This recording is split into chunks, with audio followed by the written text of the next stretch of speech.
What's up guys, it's Lee here from Bleep Top Productions, and today it is a new episode of the Coventry Career Mode. It's almost coming to an end guys, the season is almost over, but we need to finish strong. As you can tell by the title of this episode, we are having the rematch against Aston Villa. I'm super looking forward to it. But if this is the first time you've actually stumbled across my content, thank you for stumbling along. And if you've watched them from the beginning, thank you very much. But if you want to watch the series from the beginning, why don't you click the thumbnail on the screen to start from episode 1. With that being said guys, let's get straight into this episode. Now, the game we have up against on the screen is against West Ham. So I decided to motivate the boys as usual because we need to get a win, and this is game 29 of the Barclays Premier League. And you know what, West Ham actually have a decent squad. They have the overpowered Andy Carroll and Kevin Chicken Boy Nolan, so you know, it's going to be a bit of a tough game. They've also got some good players like Rafael Morrison and well, yeah, Rafael Morrison, really, that I can think of off the top of my head. And, you know, we should really win because we're playing really well. We're doing actually surprisingly well in the Cup and also in the Premier League. So we should easily defeat these guys because, come on, it's West Ham. We should beat them. Anyway, moving on, as you can see on the Premier League table, we are currently 5th and we are tied with Chelsea, who are in 4th. But moving on with the first highlight, we'll pick up the action here, and Jordan Eby actually does a beautiful through ball to Gold, who has a shot, but it goes wide. But actually Gold was offside, as you can see, by a little bit of a country mile. And that is actually how this game sums up, guys, because we had chance after chance after chance. And as you can see, what a great through ball by Eby to Musa. And Musa just drives wide, cuts back inside, has a shot, but the keeper is equal to it, and then West Ham clear. And unfortunately, we'll pick up the action here, and Downing somehow keeps going. I don't know, Stuart Downing is just terrible in real life, but he crosses it in here. And we fail to clear it because it goes straight to Morrison. And Morrison just keeps going, and that was a foul, supposedly. I don't know why, because we'll have a look at here. Barton, he just seems to go in on him, but he calls that a foul. I don't think that was a foul, but that's just me being big-headed. And so they have a free kick here on the 17th minute. And as you can see, Downing passes it out wide to Andy Carroll.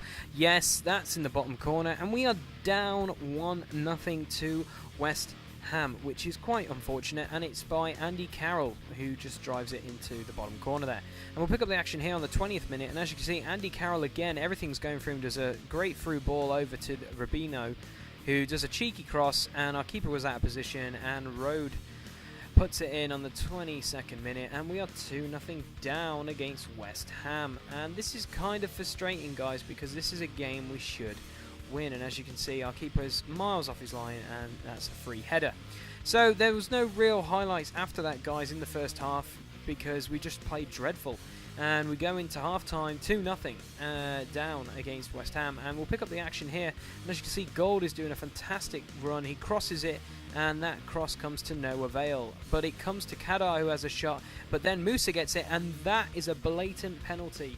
But unfortunately, it isn't given. So here we go, we'll pick up the action again, and Kadar here on the far side is just going to cut inside. There's a great ball to Barton, who has a shot, who hits it straight at the keeper, and the keeper keeps hold of it. And we'll keep the action going here, and Lopez has an effort on the 90th minute, which just goes wide, but that is what the whole game was about. We just couldn't find the back of the net, and we lost this game to West Ham 2-0, and the overpowered Andy Carroll. But as you can see by the title of this episode, we're against Aston Villa. I decided to motivate the boys because last time we played these guys, we lost 3-1, and it left us crying. It left me disappointed with my team. I'm not going to lie, and our crowds were upset. Yes, they were. They were upset, and then we're going to come back with game 30 of the Barclays Premier League against Aston Villa.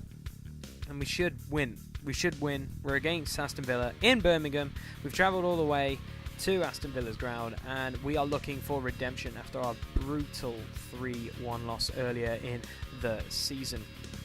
And as you can see, we're lining up for the photos and all this jazz, but as you can see, we are not impressed. We are here, we are out for blood. And Aston Villa, I think, know that we are out for blood. So, coming up on the screen right now is the league table. With that loss, we stay in 5th, luckily enough. But Chelsea and everyone else have just got a couple more points ahead of us. But anyway, we'll pick up the action here, and Gold is doing a fantastic solo run, and he has a shot which the keeper easily saves. We'll pick up the action here as well, and Aston Villa tried all these lob balls over and over again, and luckily enough, check this out, our defence held strong, and that's pretty much what happened to Aston Villa all in this first half, guys. Over the top balls didn't work for them. But as you can see here, Lopez gets a glorious opportunity, and he puts it wide, unfortunately. And we'll pick up the action here again, and Aston Villa get dispossessed by Barton, and Barton just goes on an absolute run here. He goes past 2 players, and he keeps going, and he goes past the 3rd, and he keeps going. He has a shot, and unfortunately he can't find the back of the net, and he puts it wide. And we'll pick up the action again, and here's Kedar. He gets absolutely obliterated there, which is quite unfortunate, but we take the free kick, and it's a bit of a cheeky one because it comes to Frank Musa, who has a shot, but the keeper puts it onto the post, and somehow we get the ball back to Gold, and Gold has an effort, but unfortunately he's tackled, it's blocked, and then they eventually clear. And we go into half-time 0-0, and I expected us, with all the opportunities, to be up by a goal, which is quite unfortunate. We'll pick up the action here on the 46th minute, straight from the kickoff. We have a cross, and luckily we get called to have a free kick here, which is fantastic. So Kedar does a fantastic ball in, and Barton there rises like a swan, and yeah, pump fists the ground. We are 1-0 up against Aston Villa. This is what we need to do. And as you can see, great ball in by Kedar, and Barton with a fantastic header. We'll pick up the action here again, and on the 55th minute, Aston Villa are actually on the attack here, and they just keep going and going and going, and we finally try and get the ball reared. They have a shot, we save it, the player hits the post, it comes back out, our keeper saves it again, and then our players block it, and then somehow we actually get rid of the ball for a change, and we actually start a quick counter-attack here with Eby and Musa, but Eby does a bit too much and loses possession. But Lopez here just keeps up the high pressure, and Eby actually does a tackle here, which is fantastic. Does a cheeky chip, and Musa bangs it in the net for a 2-0 lead. What a fantastic finish there by Frank Musa. We haven't seen him score for a while, actually. He's had a couple of games with the droughts, but what a great ball by Eby, and what a finish by Frank Musa. As you can see, first time volley in the back of the net. And on the 63rd minute, actually, they have an opportunity here, Villa, and, you know, they score. Weidman, again. Our defence turns off for a millisecond, and Villa punish us. And they're still in it. You know, it's 2-1, and Weidman with a fantastic header here beats the defender and puts it in near post. But here we go, on the 71st minute, Barton has an opportunity here, but the keeper does a phenomenal save, and the Villa players eventually get the ball cleared. But we'll pick it up again, and Lowtown here is just in all sorts of trouble, and Gold dispossesses him, and he keeps going and tackles again, and then Eby does a fantastic ball to Musa, and Musa's just going to do what he does best recently and put it in the back of the net for the 17th goal of his campaign, which is fantastic, to be quite frank. He's been really, in this game, he was outstanding, and as you can see, with a one-on-one like that, he is going to put it away, and Eby with a fantastic through ball there, and Musa puts it in the back of the net with a 3-1 advantage. And we'll pick it up straight from the kickoff, because as you can see, Aston Villa try and come at us, but as you can see, Barton does fantastic and dispossesses, and Kedar passes it right back to Barton. Barton to Eby here, and Eby's just going to keep running, and here's Musa. He cuts in. Musa, he's on with the keeper. Musa, what a finish that is, right in the bottom corner. That is a delightful finish, and he sends an arrow to the Aston Villa fans saying, we are done here. And that's his 3rd goal of the game. That's his first hat-trick in the Premier League, and what a finish this is. Look at that. You couldn't ask for more of a perfect finish. And that's how the game finishes, guys. We get redemption. It is 4-1. We get redemption, and it feels so good. And as the media says, Coventry were victorious 4-1 over Aston Villa in league action. The two managers gave very different interviews after the match. The losing manager claimed a lot of 50-50 decisions went against his team, whilst the boss of the victors thought the referee had a good game, and yes, he did. Coventry fans should stand proud after winning yesterday's match in circumstances of their loss earlier in the season against Aston Villa.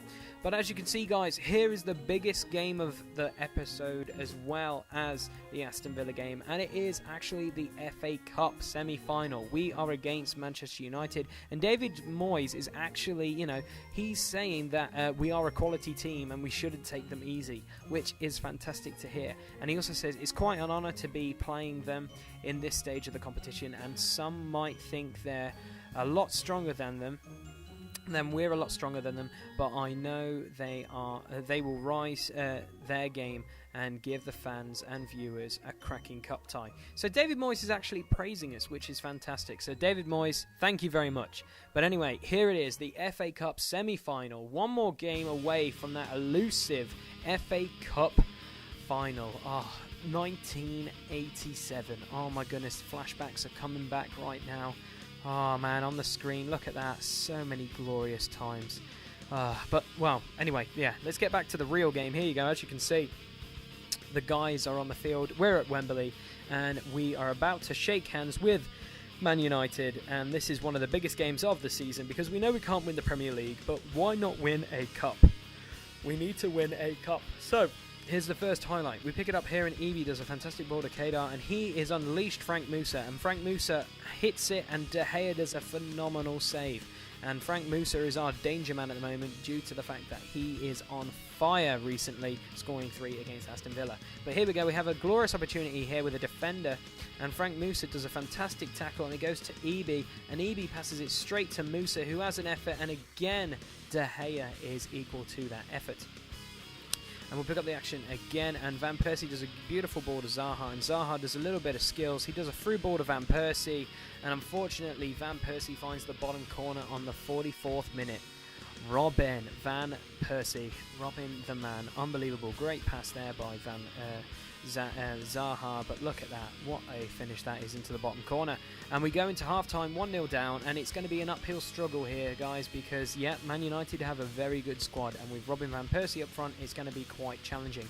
So here we go, on the 73rd minute, we get a glorious opportunity with Kedar, who does a fantastic ball, and Musa again hits it straight at De Gea with a header, but unfortunately Manchester United clear. But Gold picks up an injury actually there, guys, and actually from the following throw-in, Nani does some beautiful skills here to go past our defenders and does a beautiful through ball, but a bit of a sweaty goal, I think, to Antonio Valencia to score on the 79th minute, which is pretty much going to be the dagger in our chests for the FA Cup, guys. And here we go, we'll have one final opportunity on the 83rd minute. Man United are playing a bit too careless at the back, and Streifler comes on and causes De Gea to do a phenomenal save.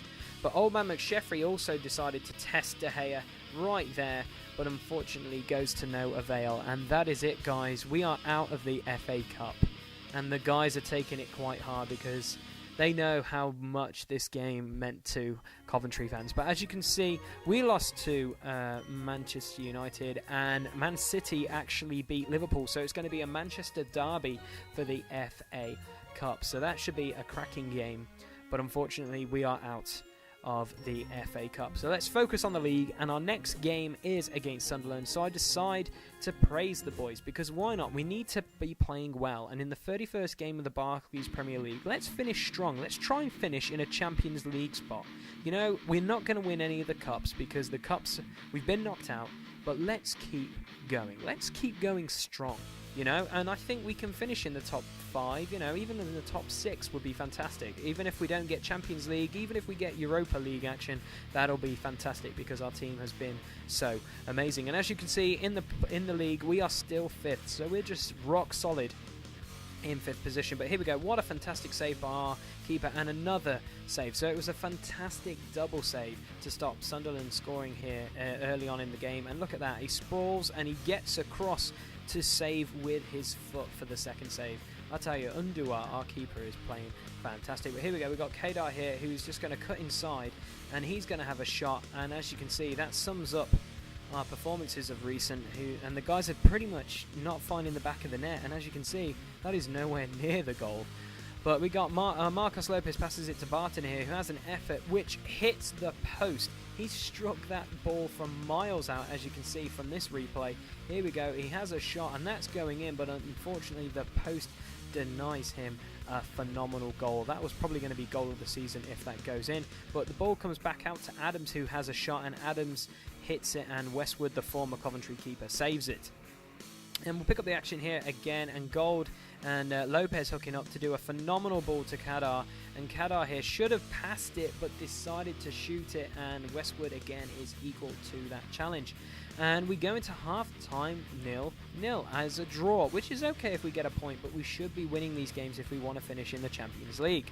But we'll pick up the action here, and actually Barton tackles to get the ball to Kadar, and Kadar does a phenomenal through ball here to Musa, and Musa is one-on-one with the keeper, and Musa takes a heavy touch, and unfortunately Westwood comes flying out. And here we go on the 85th minute. As you can see, there's not that many opportunities in the second half, and Kadar has a cross, and unfortunately Musa flings himself at the keeper, and somehow he gets a yellow card for his trouble.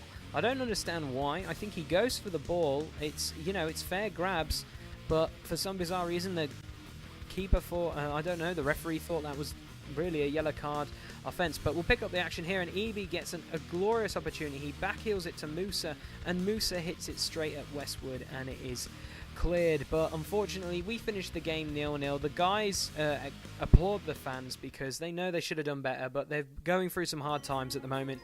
But we're having some glorious times off the field, guys. Look at that. John Fleck is returning just towards the end of the season, which is what we need. We need to build a beastly midfield to start banging in goals. And as you can see, that is the end of the episode, guys.